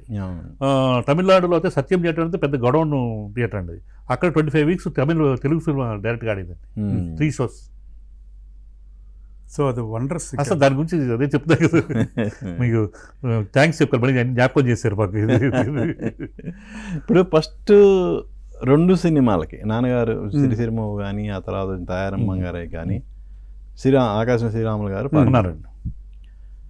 ఆయన శంకరాభరణం కూడా ఉన్నారు. శంకరాభరణం తర్వాత సోలోగా వెళ్ళటం అనేది నాన్నగారి అభిప్రాయమా, లేదంటే ఆయన లేదులే ఇక ఈ రిస్క్ నేను చేయలేనని? ఆయన ఎవరో కాదు, మా సొంత చిన్నాన్నగారేనండి, బయట వాళ్ళు ఎవరో కాదు. వాళ్ళు వాళ్ళకి దీంట్లో అంతా ఇంకా ఎక్కువ ఇదవల్ల 2 పిక్చర్స్ అనుకున్నాం చాలు. మేము వ్యవసాయం, వాళ్ళ వ్యవసాయం అది పడిపోయారు. మా సొంత చిన్నాన్నగారే. అదే మా మదర్ సిస్టర్ హస్బెండ్. ఇప్పటికీ అంతా అయ్యో అసలు అప్పుడు కూడా ఇంకా దాని తర్వాత కూడా అంటే ఆయనకి ఇంకా ఫీల్డ్ ఇవన్నీ ఇంకా అప్పుడు కూడా ఆయన ఇన్వాల్వ్ అయ్యారు కదండి. ఇన్వాల్వ్ అయ్యారు కాదు. అంటే ఆ తర్వాత వచ్చిన ఈ సక్సెస్ చూసిన తర్వాత ఎప్పుడన్నా అరే నేను ఎందుకు తప్పుకున్నాను అనేది ఎప్పుడైనా ఎక్స్పెక్ట్ చేశారా? అంటే వాళ్ళు ఇంకా వాళ్ళ బిజినెస్ లో వాటిలో పడిపోయారు ఇంకా. అదే అంటే ఎంత పడ్డా కూడా అరే లోపల ఉండొచ్చేమో కదండి. అంటే డబ్బు ఒకటే క్రైటీరియా కాదు. శంకరాభరణం మాక్సిమం పేరు ఇచ్చేసామండి అందరికి. అదే ఇంకా అంతకన్నా ఏంటండి. మా మావయ్యలు 3 ఉన్నారండి లాస్ట్ వాళ్ళు. తాడి హరిబాబు, తాడి రామకృష్ణ, తాడి బాబుజీ అని వాళ్ళు మా మేనమావులు అండి. వాళ్ళు కూడా ఫస్ట్ ఫిల్మ్ నుంచి ఆపద్బంధం వరకు ఉన్నారండి. ఓకే. ఆయన ప్రొడక్షన్ కూడా మా బాబుజీ గారని ఆయన ప్రొడక్షన్ చూసుకునేవాడు. ఆయన కూడా క్యాష్ ఆయన చూసుకునేవాడు. మీరు అన్నట్టు సీతాకోకచిలుక విషయానికి వస్తే భారతీరాజా గారు ఒక విధంగా చెప్పాలంటే లవ్ స్టోరీల్లో మీరు అన్నట్టు ఒక ట్రెండ్ సెటర్ అది. సో ఎలా ఉండేవాళ్ళు భారతీరాజా గారు అప్పట్లో ఇక తమిళ్లో మామూలు ఇది కాదు కదా, ఆయన పట్టినలా బంగారం. అదే యాక్చువల్గా అది ఆ భారతీరాజా గారి దగ్గర కూడా ఎలాగంటే వంశీ గారి వల్లనే అండి. వంశీ పిక్చర్స్ బ్రదర్ లాగా ఉండేవాడండి ఆల్మోస్ట్. మా నాన్నగారు కూడానే మేమందరూ కూడా ఏమైనా మంచి సినిమా వస్తే తీసుకెళ్ళిపోయాడు మమ్మల్ని, లేకపోతే కలిసి వెళ్ళిపోదాం అని చెప్పి అనేవారు. అలాగే పోస్టర్స్ చాలా మంచి పోస్టర్స్ చూపించేవాడు. చాలా దగ్గర నేర్చుకున్నాడు, పోస్టర్లు నేర్చుకున్నాడు. చాలా మా ఇంట్లో చాలా మంది తెలుగు వాళ్ళు తమిళ సినిమా పోస్టర్లు చదివి భారతీరాజా సినిమాలు చూసి తమిళ భారతీరాజా ఫస్ట్ ఫిల్మ్ చూసి 16 అందరినీ ఒకరోజు తీసుకెళ్ళిపోయాడు మిడ్నైట్ థియేటర్కి. రాజా మంచి సినిమా చూద్దాం, రాంబాబు రా, తన్ని, మా డాడీని, మదర్ని, అందరితో చనువుగా ఉండేవాడు. సో అలాగా భారతీరాజా గారికి వెళ్ళిగా అడ్వాన్స్ ఇప్పించాడు. ఆయనతో వర్క్ చేయాలి ఇద్దరు కూడా. ప్లస్ మన బ్యానర్లో ఇలాంటి ఫిల్మ్ డిఫరెంట్ ఫిల్మ్స్ చేస్తున్నాం కదా చెప్పి చేశారు. భారతీరాజా గారు నాన్నగారు ఎప్పుడు కూడా సెట్ మీద ఇంటర్ఫియర్ అవ్వరండి. ఏదైనా సబ్జెక్ట్స్ అయినా ఉంటే విదిన్ 4 walls ఉంటుంది. నాన్నగారు ఒక డెడికేషన్ చూసి యువర్ నాట్ ప్రొడ్యూసర్ నాగేశ్వర గారు, యువర్ టెక్నీషియన్ అని అంత ఇదిగా చాలా కూల్గా అండి. ఆయనతో అసలు ఏ ఇది లేదు. చాలా సరదాగా పిక్నిక్ వెళ్ళినట్టు. ఎప్పుడు సమ్మర్లో వెళ్ళాం అక్కడికి బుట్టము అలాగండి శ్రీశ్వర్ రెడ్డి కన్యాకుమారి దగ్గర. అక్కడ ఎలా చేసేవాడు, ఎర్లీ మార్నింగ్ 5:30 సన్ రైజ్ ఆ టైంకి 6 o'clock లోపల స్టార్ట్ అయ్యేదండి. 9 బ్రేక్ అండి, మళ్ళీ 11:30 12కి ఇది బ్రేక్, ఇది లంచ్ Lunch బ్రేక్. తర్వాత. అందరూ పడుకోమనేవాడు. పడుకొని మళ్ళీ 3 గంటల నుంచి స్టార్ట్ చేసేవాడిని, 6 గంటల దాకా. లైట్ ఎర్లీ మార్నింగ్ నుంచి లైట్ ఒకలా బాగుంటుంది, సాయంకాలం లైట్ బాగుంటుంది. హార్ట్ లైట్ లో తీసేవాడు కదా ఆయన. అసలు కండన్ గారి కెమెరా అండి, అదరగొట్టాడు చాలా. అసలు అదొక పిక్నిక్ లాగే ఉంది నిజంగా. ఆలీ కూడా మా ఇంట్లో ఒక మా బ్రదర్ లాగే మా ఇంట్లోనే ఉన్నాడు ఒక 1 year ఆల్మోస్ట్ మాతో పాటే. అంతా ఆ పిక్చర్ చాలా సరదాగా వెళ్ళిపోయారు, చాలా సరదాగా జరిగింది. అంటే విశ్వనాథ్ గారితో బంధం బలపడి వరుసని సినిమాలు చేశారు. భారతీరాజు గారితో ఎందుకు ఒక సినిమాతోనే స్టాప్ చేశారు? ఇంకోటి అనుకున్నామండి, అనుకుని ట్రై చేసామండి. ఇప్పుడు ఖైదీ డైరీ అని తమిళ్లో వచ్చింది, ఖైదీ అది అయ్యాక యాక్చువల్గా చిరంజీవి గారితో భారతీరాజు గారితో మేము చేద్దాం అనుకున్నదండి. ఒక మంచి సబ్జెక్ట్ అయినా కొంచెం యాక్షన్ ఓరియంటెడ్, అంటే యాక్షన్ అంటే ఖైదీ వేట కానీ ఎర్ర గులాబీలు కానీ ఆ స్టైల్లో వెళ్దాం అని చెప్పి అనుకున్నామండి. కానీ అదేదో మెటీరియల్స్ అవ్వలేదండి, ఆయన కమిట్మెంట్స్ వల్ల ఇట్ల వల్ల. ఎవరు భారతీరాజు గారి కమిట్మెంట్స్కి చిరంజీవి గారి కమిట్మెంట్స్కి మ్యాచ్ అవ్వక మెటీరియల్స్ అవ్వలేదు. భారతీరాజు గారికి అప్పుడు అడ్వాన్స్ కూడా ఇచ్చి ఉన్నాం మనం. అవును.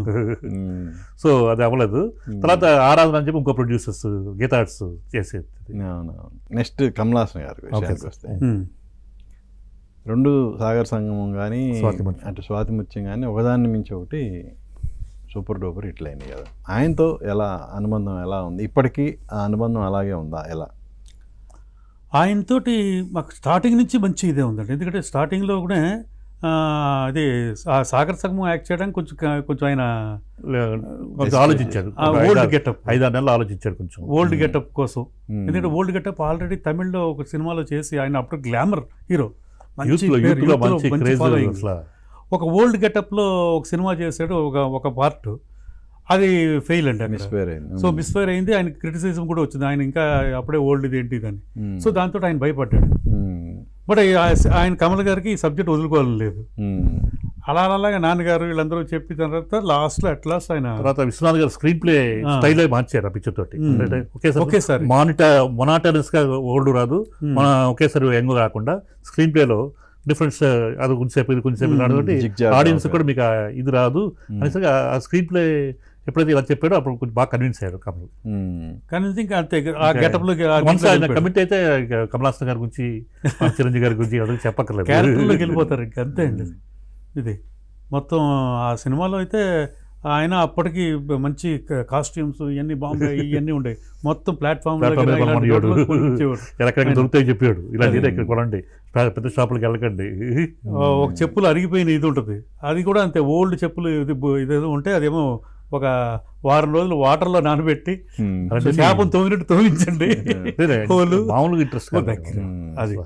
అలాగే స్వాతిముత్యం హెడ్కి జల్లు వేయకుండా ఆవదం ఇస్తాడు, అంటే న్యాచురల్ గా ఉంటుంది ఆవదం రోజు. అలాగే స్వాతిముత్యంలో అండి ఆయన గొడుగు ఒకటి ఉంటుంది, అంత కొత్త గొడుగులు ఎన్ని తీసుకెళ్తే అసలు ఇది కాదు, చెప్పులు కుట్టే వాళ్ళ దగ్గర ఉంటాయి అక్కడ పట్టుకుని వెళ్ళి తీసుకురండి అన్నాడు. అది ఒక కథ ఇలా రాజాళ్ళే వెళ్ళారండి, ఎక్కడికో వెళ్ళి తీసుకొచ్చారు. అది కొత్త గొడుగు కొనిచ్చి ఇలాంటివన్నీ అంటే ఆయన న్యాచురల్ దీనికోసం. అలాగే చిరంజీవి గారు ఆ సినిమాకి స్వయం కృషికి కానీ ఆపద్బాంధుడికి కానీ ఎంత డెడికేటెడ్ గా చేశాడు. అసలు ప్రతిదీ కేర్ తీసుకుని డ్రెస్సింగ్ దగ్గర నుంచి అన్ని. ఇప్పుడు ఆపద్బాంధవుడు సినిమా ఆర్టిస్ట్గా చిరంజీవి గారి మంచి పేరు వచ్చింది, కమర్షియల్గా సక్సెస్ కాలేదు. సో ఆ టైంలో డిస్కషన్ ఎలా ఉండేది చిరంజీవి గారితో? అంటే ఏంటంటే ఆయనతో ఎప్పుడు లేదండి, ఎందుకంటే అందరూ కష్టపడి చేస్తాం ఓ మంచి సినిమా చేద్దామని, మిస్ఫైర్ అయింది. అంటే దానికి ముందు ఘరానా మొగుడు కానీ వేరియస్ రీజన్స్ మంచి కమర్షియల్ ఇది ఇలాంటివన్నీ, దానికి ముందే పెద్ద హిట్స్ గ్యాంగ్ లీడరు ఇది అని. ఆ టైంలో ఇది రిలీజ్ వాళ్ళకి ఎక్స్పెక్టేషన్కి తగ్గట్టుగా లేదు, మాస్ ఎలిమెంట్స్ ఇలాంటివన్నీ లేక ఇది. But is very much happy Chiranjeevi గారు, ఎందుకంటే మంచి సినిమా చేసాం, నటుడిగా నాకు తృప్తినిచ్చిన చిత్రం ఇది అని ఆయన ఇది ఆ టర్మ్స్ ఇప్పుడు దాకా కూడా. ఇప్పుడు మా వెల్ విషర్ ఆయనే అండి, ఇప్పటికి మా వెల్ విషర్ అంత ఇదిగా. ఇప్పుడు ఘరానా మొగుడు స్టూపెండస్ సక్సెస్ అండి, అప్పటికి అయ్యాక ఇమ్మీడియట్గా మనది రిలీజ్ అండి, ఒక 3-4 months గ్యాప్లో రిలీజ్ అండి. దాంతో అక్కడ ఫుల్ మాస్ క్యారెక్టర్ అది, ఇది ఫుల్ ఎక్స్పెరిమెంట్ క్యారెక్టర్, ఇది మాస్ క్యారెక్టర్, ఇది కూడా కానీ ఎక్స్పెరిమెంట్ క్యారెక్టర్ ఇది. అది ఆడియన్స్ మన ఎస్పెషల్లీ ఫ్యాన్స్ డైజెస్ట్ చేసుకోలేకపోయారు. ప్లస్ ఇంకోటి ఏంటంటే అదేమో పిక్చర్ వైజ్ అండి, రన్ గురించి క్రిటికల్గా పోతారు అందరూ బాగా అక్లైమ్ వచ్చింది, బాగా ఇచ్చారండి, బాగా క్రిటికల్గా బాగా చాలా మంచి అక్లైమ్ వచ్చిందండి. మానిటరీగా ఎవరికి లాస్ లేదండి, ఎందుకంటే మాకు లాస్ లేదు, డిస్ట్రిబ్యూటర్స్కి లాస్ లేదు, ఎవరికి లాస్ లేదు. ఎందుకంటే మేము కెనడా మూడు రేంజ్లోనూ అట్లనే మేము ఎప్పుడు అమ్మలేదండి. మా సినిమాకి ఎంత రేంజ్ అవుతుందో దాని తగ్గట్టు మార్జినల్ ప్రాఫిట్స్ తోటే మేము. ప్లస్ ఇంకోటి ఏంటంటే మా బయ్యర్స్ అందరూ కూడా మొదటి నుంచి మా సినిమాలో సంపాదించిన వాళ్ళు అందరూ. So they didn't mind at all, అసలు ఎవరు కూడా. సో ఇట్స్ క్లీన్ ప్రాజెక్ట్, ఎవరికి లాస్ లేదు, ఎవరికి ఇది లేదు, అందరూ హ్యాపీ. ప్లస్ ఎక్స్ట్రా ఇది ఏంటంటే చిరంజీవి గారికి మంచి పెర్ఫార్మెన్స్ చేసే అవకాశం, రెండోసారి నంది అవార్డు నేషనల్ అవార్డు లెవెల్లోకి వెళ్ళి, ప్లస్ మాస్కో ఫెస్టివల్స్కి, టాష్కెంట్ ఫెస్టివల్స్కి అంతా నాన్నగారు విశ్వనాథ్ గారు అందరూ కలిసి అటెండ్ అవ్వడాలు, రష్యన్ భాషలో డబ్ చేయడం అండి. మేజర్గా ఏంటంటే మా సినిమాలు అన్ని except Sairam Bangarayya all films Russian భాషలో డబ్ చేసి అక్కడ 400-500 ప్రింట్స్ ఒకేసారి రిలీజ్ చేస్తారు. అప్పట్లో ఒకే వారం ఒకే థియేటర్స్ లో అన్ని థియేటర్లో ఒకే సినిమా ఆడాలండి అక్కడ, ఆ టైంలో అంట. సో అలాగే స్వరకల్పన బాగా ఆడిందండి అక్కడ, అది అక్కడ ఆడిందండి, అక్కడ ఆడింది. వెరీ బిగ్ హ్యాపీగా మీరు రష్యన్ వెళ్ళిపోయి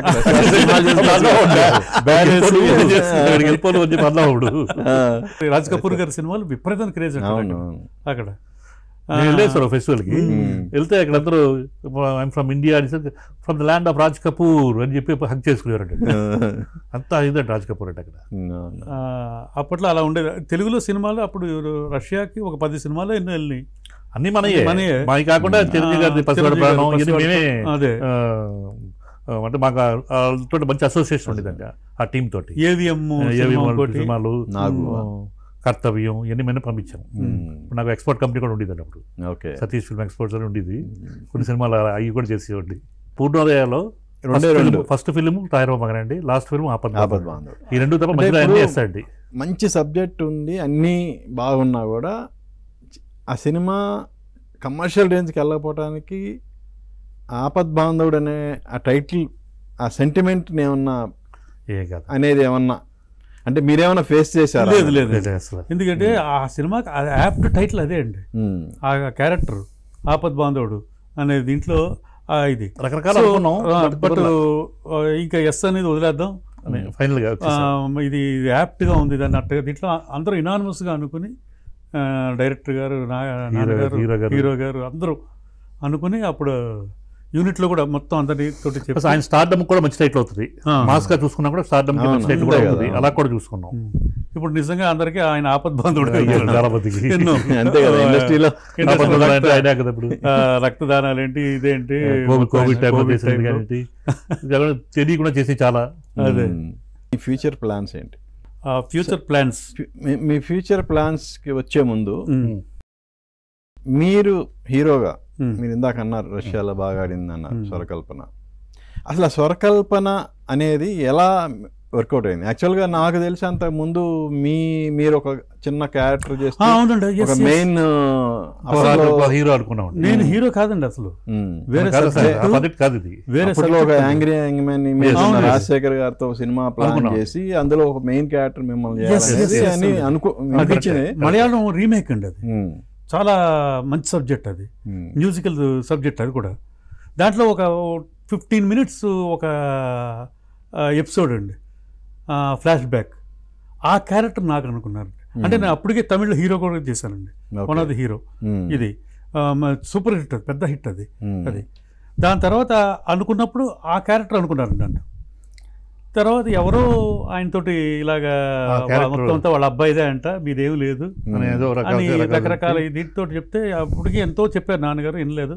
ఓకే వీఆర్, మేము డ్రాప్ అయిపోతున్నాం ఈ ప్రాజెక్ట్ అంటే. ఇంకా 1 weekలో షూటింగ్కి వెళ్ళాలి. అటువంటిలో చెప్పగానే అతను షాక్ అయ్యాడు ఆయన కూడా. ఇదేంటంటే లేదు లేదు మేము పడలేమండి, సారీ అండి అని చెప్పేసి ఏం చేద్దామంటే అప్పుడు వంశీ ఒక మిస్సమ్మ బేస్ తోటి ఒక కథ చేశాను, రివర్స్ దీంట్లో. అది చేద్దాం, మన శ్రీరామ్ బాగుంటాడు దానికి ఇదన్నారు. సరే అని నేను అలా స్టార్ట్ అయిందండి ఆ సినిమా. అది ఆ స్వరకల్పన. అప్పటి వరకు బ్యానర్లో దాదాపు అందరూ స్టార్స్ ఉన్న వాళ్ళే చేశారు. అంటే కొత్త వాళ్ళు కూడా చేశారు. మన సుమన్ అప్కమింగ్ అండి. కానీ అంటే ఒక ఇమేజ్ వచ్చిన తర్వాత, నేను చెప్పి బ్యానర్ ఒక ఇమేజ్ వచ్చిన తర్వాత మిమ్మల్ని హీరో పెట్టి సినిమా తీయాలన్నప్పుడు ఆ సినిమా భారం మొత్తం బ్యానర్ మీదే పడుతుంది. అంటే ఎందుకంటే ఇమేజ్ లేదు కాబట్టి. అది ఎప్పుడన్నా స్ట్రెస్గా ఫీల్ అయ్యారా నాన్నగారు ఎప్పుడన్నా? ఆయన ఎప్పుడు అవ్వలేదండి. ఇది అసలు ఫుల్ అన్ని సక్సెస్లో దీనిలో ఉన్నప్పుడు అండి మనకు కాన్ఫిడెన్స్ లెవెల్ కూడా కొంచెం పెరుగుతుంది కదా. అంటే మనం మంచి ట్రాక్లోనే వెళ్తున్నాం. ఓకే. సో అది అంటే ఓవర్ కాన్ఫిడెన్స్ కాదు, కాన్ఫిడెన్స్ లెవెల్ పెరుగుతూ ఉంటుంది. ఓవర్ కాన్ఫిడెన్స్ అయితే డేంజర్. సో ఆ లెవెల్లో సో అన్ని సినిమాలాగే వర్కౌట్ చేసాం. అండ్ తక్కువ ఏం చేయలేదు. ఇంకోటి కరెక్ట్గా ఇది ఎప్పుడు రిలీజ్ అయిందంటే శివ పీక్లో అవుతుంది. అది 2వ వారం 2 వారాల ముందు అది రిలీజ్ అయింది. దాంట్లో కొత్త టెక్నాలజీ, ఇది ట్రెండ్ సెట్టర్ కదా అది టోటల్గా. ఆ దీంట్లో వాస్ట్ అవుట్ అండి చాలా సినిమాలు. మా శంకరాభరణం ఇప్పుడు ఎలాగ ఇదైనాయో అలా, అంటే ఈ ట్రెండ్కి, ఈ కొత్త ట్రెండ్కి, దీనికి ఆ సినిమా అలాగా అదొక కూడా రీజన్. మంచి మ్యూజిక్ అండి సినిమా, మంచి మ్యూజికల్ సినిమా. అది ఇళయరాజా గారి బ్రదర్ ఆయన చేసిన ఇప్పుడు అన్ని సినిమాలకి ఇళయరాజా గారిని పెట్టి ఈ సినిమా పర్టికులర్ సినిమా గారు ముందే అండి స్వయం కృషి అప్పటి నుంచి. స్వయం కృషికి కూడా రమేష్ నాయుడు గారు. రాజా గారు ఒక పీక్ టైంలో, మంచి పీక్ టైంలో ఒక్కసారి ఒక డెసిషన్ ఏదో తీసుకున్నారండి ఆయన. పెద్ద పెద్ద వాళ్ళందరి ఆఫీసాడండి ఆయన. మణిరత్నం గారిని, బాలచంద్ర గారిని, భారతీయ రాజా గారిని, బ్యాలెన్స్ లో మాది, అలాగా అందరి టాప్ చేశాడు. ఏదో రీజన్ ఎంట్రీ పెట్టుకోవడానికి తెలియదు మరి. అప్పుడే మనకి ఏఆర్ రెహమాన్ గారు ఎమర్జ్ అయ్యాడు. రోజా తోటి బాలచంద్ర గారు మణిరత్నం, బాలచంద్ర గారు ప్రొడ్యూసర్ అండి, మణిరత్నం గారు డైరెక్టర్. దాంట్లో రోజాలో ఇంట్రడ్యూస్ అయ్యాడు.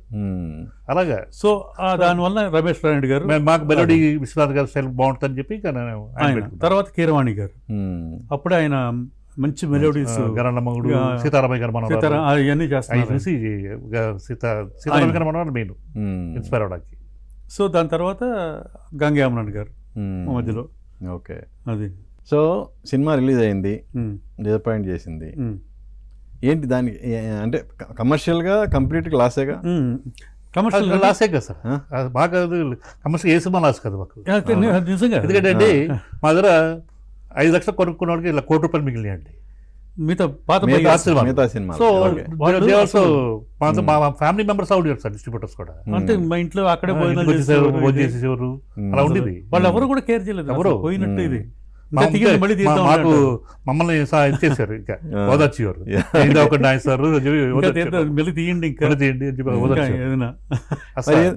జనరల్ గా వారసత్వం, ఒక వారసుడి సినిమా, ఫస్ట్ సినిమా మన బ్యానర్లో చేసాము, డిసప్పాయింట్ చేసింది. దాన్ని మళ్ళీ ఎలాగైనా నిలబెట్టాలి అన్న అది ఎప్పుడు రాలేదా? అంటే దాని తర్వాత ఇమీడియట్గా చిరంజీవి గారు సినిమా అయింది. అది కూడా కొంచెం కమర్షియల్గా ఇది అయ్యేటప్పటికి మళ్ళీ కొంచెం గ్యాప్ తీసుకుందాం అనుకున్నారు నాన్నగారు. ఈ లోపల టీవీలోకి అది చిరంజీవి గారి ప్రోద్బలమే. నేను ఈ సినిమా ఫెయిల్ అయ్యి అంటే కొంచెం డిప్రెషన్లో ఉంటే ఆయన పిలిపించారు తెలుసుకుని, చిరంజీవి గారు పిలిపించుకుని నాకు మోటివేట్ చేశారండి.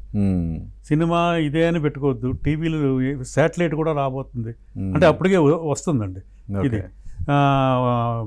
కొన్ని ఛానల్స్ వచ్చినాయి శాటిలైట్, దానికి మంచి ఫ్యూచర్ ఉంది యూఎస్లో, అక్కడంతా కూడా చాలా బాగుంది. అవన్నీ వచ్చినా కూడా వదలొద్దు, చెయ్యండి. అలాగా వంశీ గారు మళ్ళీ నాకు ఆయన కూడా టీవీలకు వచ్చేసారు అప్పటికి. సో అక్కడి నుంచి ఇంకా కంటిన్యూస్ టీవీలు, దాంతో నేను ఆ దీంట్లో ఫుల్ దీంట్లో ఉండిపోయానండి. ఇంకా సినిమాలు వచ్చినా కూడా అప్పుడు ఎందుకో టీవీలు దీంట్లో అలా ఉండిపోయి తర్వాత బిజినెస్లకు వెళ్ళిపోయి అది కూడా మొనాటనే అయిపోయాను నాకు. డైలీ సీరియల్స్ ఇవన్నీ వచ్చాక పేజీలు డైలాగులు, గ్యాప్ ఇచ్చేవారు కాదు, ప్రాంప్టింగ్ అనేవారు. ప్రాంప్టింగ్ అసలు నచ్చేది కాదు, అంటే ఏదైనా నేర్చుకుని చేస్తేనే మనకి ఫీల్ ఉంటుంది ఇదన్న దీంతో. సో అలా నేను వేరే బిజినెస్లకు వెళ్ళిపోయి మళ్ళీ దాని తర్వాత మళ్ళీ కొరటాల శివ గారు ఆయన పిలిపించి అసలు టోటల్గా వదిలేసిన దీన్ని అప్పటి నుంచి మళ్ళీ కొన్ని చేసి మళ్ళీ బిజినెస్ ఇలా అటు ఇటు వల్ల అవుతుందండి. ఏంటి ఆర్టిస్ట్గా సంపాదించింది ఎక్కువ, నాన్నగారి బిజినెస్ అంటే నాన్నగారి సినిమాల ద్వారా వచ్చిన షేర్ ఎక్కువ మీకు ఎలా? నాకండి నాన్నగారిది షేర్ది ఒక ఇదండి మెయిన్, తర్వాత బిజినెస్లు ఉంది. ఆర్టిస్టు నాకు సంతృప్తినిచ్చింది ఇదే, అంటే మన తృప్తి కోసం అంటారే, నట తృప్తి ఏదో అంటారు, ఆత్మసంతృప్తి అది. అండ్ బాగుందండి అంతే, అన్ని విధాలు బాగుంది ఇప్పుడు అన్నిటికి. ఇది నాన్నగారిది అనేది బ్రాండింగ్ మాకు, అదొక ఇది. So we're very much happy with మా నాన్నగారు బ్లెస్సింగ్స్ ఇది దీంతో. ఓకే, ఇందాక అన్నట్టు ఏంటి, what is your future plans? Future ఇప్పుడు యాస్టీస్గా బిజినెస్లు వీటిలో కంటిన్యూ అవుతున్నాం, చాలా మంచి బాగుంది అన్నీ కూడా. బిజినెస్ అంటే రియల్ ఎస్టేట్, కన్స్ట్రక్షన్ అండి. ఏంటి మీ? నేను ఒక డైరెక్టర్ అండి. ఇది ఏంటి మీ కంపెనీ ఏంటి? శ్రీనిధి అని. ఓకే, దాంట్లోనే నేను ముందు నుంచి ఉన్నాను. One of the share holder. అవునండి, అది. అది కలుపుకోలేదు అందులో. ఎవరు? నేను, నాకు ఫిల్మ్స్ ఇంట్రెస్ట్. తను బిజినెస్ వేరే, మా అన్నయ్య బిజినెస్ వేరే. అన్నయ్య కూడా ఇదే కన్స్ట్రక్షన్. ఎవరు లేదు అంతే. ఇంకా అది ఓన్లీ నాకు దీని మీద ఎక్కువ, సినిమాల మీద మొదటి నుంచి ఇప్పటికి. నెక్స్ట్ కూడా అదే. ఓకే, మీకు ఇద్దరు అమ్మాయిలు? అవునండి. మీకు ఒక అమ్మాయి. ఒక అమ్మాయి. మేము మరి మీ బ్రదర్కి ఇద్దరు అబ్బాయిలు. ఓకే, బ్యాలెన్స్ అయిపోయింది. వాళ్ళకేం ఇంట్రెస్ట్ లేదు అసలు సినిమాల మీద? లేదు, మా అమ్మాయికి ఉండేది, ఇప్పటికీ ఉంది. మళ్ళీ ఒక 1 year తర్వాత మళ్ళీ చేద్దాం, ఈ లోపల మళ్ళీ తను వాళ్ళ బిజినెస్లో వాళ్ళు పడిపోయారు ఇవన్నీ. అది మీ నాన్నగారు ఎంతో మందికి లైఫ్ ఇచ్చారు. సో వాళ్ళల్లో ఆ గ్రాటిట్యూడ్ చూపించే వాళ్ళు ఎవరన్నా ఉన్నారా? ఉన్నారండి, ఇప్పటికి ఉన్నారు. ఇప్పుడు ఆలీ కానీ, మళ్ళీ భానుప్రియ అలాగే ఉండేవారు, రాజలక్ష్మి, వీళ్ళందరూ ఉన్నారంటే. కొంతమంది 2 రకాలు ఉన్నాయి. 2 రకాలు. ఆలీ వస్తే పాపం ఇప్పటికి ఎప్పుడు ఎలా ఉన్నాడు అప్పుడు అలాగే ఉంటాడు అంతే. ఇంకా మారడు. ఆలీ గారు కానీ అప్పుడు ఉన్నప్పుడు, అప్పుడు ఆయన ఉండగా స్వామి గారు కానీ అందరూ అప్పట్లో మంచి గ్రాటిట్యూడ్ గా. మంజు ఇప్పటికి బట్ హైదరాబాద్ వస్తుంది. వీళ్ళందరూ కూడా అండి అది మర్చిపోరు ఎప్పటికీ. వాళ్ళు ఆ గౌరవం అలాగే ఉంచుతారు వాళ్ళందరూ. నాన్నగారికి విశ్వనాథ్ గారికి ఉన్న అనుబంధం అనేది ఇక దాన్ని మనం మాటల్లో చెప్పలేము. సో మీరు కూడా ఆ ఫ్యామిలీతో అలాగే ఉంటారు, ఇప్పటికీ అలాగే ఉంటున్నాం. అదే. సో ఒక్కసారి మళ్ళీ వాళ్ళిద్దరు అనుబంధాన్ని గుర్తు చేసుకుంటే మీకు ఎలా ఉంటుంది అసలు? వాళ్ళిద్దరి గురించి చెప్పమంటే ఏం చెప్తారు? అసలు వాళ్ళిద్దరి గురించి చెప్పమంటే అన్నదమ్ముడు అనాలా, గురు శిష్యులు అనాలా, ప్రొడ్యూసర్ డైరెక్టర్ అనాలా, ఆత్మబంధువులు అనాలా, స్నేహితులు అనాలా, అంటే వాళ్ళిద్దరికి అలాంటి బాండింగ్ అండి. బాండింగ్ స్టార్జులు అనాలా. ఎందుకంటే ఒకే ప్రొడ్యూసర్కి ఇన్ని సినిమాలు ఎవరు ఆయన ఎప్పుడు చేయలేదు. అంటే కుదరలేదు కూడా అలా. వాళ్ళిద్దరికి అలా అండర్స్టాండింగ్ కూడా అలాగే ఉంది. అదొకటి అండి. బయట ఆయన చేసిన సినిమాలకి, నాన్నగారితో చేసిన సినిమాలకి క్వైట్ డిఫరెంట్ అండి. మీరు చూడండి, చాలా ఆల్మోస్ట్ అంటే అంత సక్సెస్ రేట్. బయట సినిమాలకి చేసిన 4 సినిమాలు చేసిన బ్యానర్స్ కూడా ఉన్నాయి, కానీ సక్సెస్ రేట్ చూస్తామంటే మాత్రం వీళ్ళిద్దరిదే. ఆయన కూడా అన్నారు, ఆయనే అన్నారు ఆయన నోటితోటి, మా బంధం ఏంటో మాకు అర్థం కాదు, ఏమని చెప్పమంటా నాన్నగారు పరమపదించినప్పుడు మాట్లాడలేకపోయారు ఆయన. అదే అంటే భావోద్వేగంతో ఎక్కువ మాట్లాడకుండా వెళ్ళిపోయారు. కొంచెం 2-3 మాటలు చెప్పి ఏం చెప్పమంటావు అలా. సిరిసిరిమో తర్వాత ఆయనతోటే చేద్దాం అనుకున్నారు. ఆయన డేట్స్ లేదు, ఇంకోటి చేయండి మళ్ళీ చేస్తా అన్నారు. అలాగే శంకరాభరణం తర్వాత మళ్ళీ అలాగే సీతావచల టైంలో కూడా అలాగే మంచి వెల్ విషర్ అండి ఆయన. ఎందుకంటే ఫస్ట్ ఫిల్మ్ నువ్వు ఓన్గా చేసుకుంటున్నావు, నువ్వు ఒక minimum guarantee subject, family subject అని చేసుకో, ఎక్స్పెరిమెంట్ వద్దు ఇప్పుడు అన్నట్టు ఆయన సలహా ఇచ్చారండి. అదే అండి, నేను బిజీగా ఉన్నాను, నువ్వు చేసుకునేది ఏదో మంచి జంజాలు ఉన్నాను నీకు. జంజాల్ గారు, నాన్నగారు, వేటూరు గారు వీళ్ళందరూ ఒక్కసారి సార్ కెరీర్స్ టర్న్ అయ్యి మొత్తం సిరిసిరిమోతో అండి. వీళ్ళందరూ సపోర్ట్ తీసుకొని నువ్వు చేయగలవు అని చెప్పి అప్పుడు నాన్నగారు జంజాల్ గారు సజెస్ట్ చేశారు. కొమ్మినేని శాస్త్రిరావు గారు మంచి సబ్జెక్ట్ ఉంది అని చెప్తే అప్పుడు ఆయన విని, జంజాల్ గారు ఆయన ఆ పిక్చర్కి ఒక హీరో అండి, సినిమాకి డైలాగ్స్ హైలైట్ అండి. యాక్చువల్లీ చెప్పాలంటే చిరంజీవి గారు 3 సినిమాలు అన్నట్టు కదా. అదే అంతే అండి, అదే. అంతే కదా. అదే. 2 కాదు కదా. పేరం బంగారాయిలో కూడా అదే. ఇసుకనే కదా. ఓకే అండి, మీరు ఒక్కసారి మళ్ళా మీ పాత స్మృతులన్నింటినీ తలుచుకున్నారు, నాన్నగారి గురించి అలాగే ఆయన సినిమాల గురించి. సో మీరు ఫ్యూచర్లో కూడా సినిమాలు చేయాలనేది మీ ఆకాంక్ష? ఉందండి, డెఫినెట్గా ఉంది. సో డెఫినెట్గా ఆ బ్యానర్ మీద కాకపోయినా ఆ హౌస్ నుంచి అంతే అండి, అంతే. అలాంటి సినిమాలని మళ్ళా, అలాంటి విలువలు ఉన్న సినిమాలని మళ్ళా తీయాలని మనస్ఫూర్తిగా కోరుకుంటున్నాను. Thank you.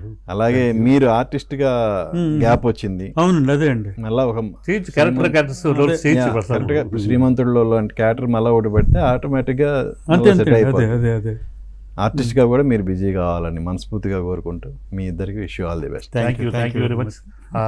మాకు మా అనుభవాలని నాన్నగారు గుర్తు చేసుకునే అవకాశం ఇచ్చిన ఏబిఎన్ ఆంధ్రజ్యోతి ప్రేక్షకులకి మీకు చాలా కృతజ్ఞతలు. ఏడిది నాగేశ్వరరావు గారి అబ్బాయిలైన శ్రీరామ్ అండ్ రాజా గారితో మన స్పెషల్ చిట్ చాట్. మళ్ళీ మరో గెస్ట్తో మీ ముందుకు వస్తాను. మీ ఎన్ఎస్ఆర్ సైనింగ్ ఆఫ్. చూస్తూనే ఉండండి ఏబిఎన్ ఆంధ్రజ్యోతి.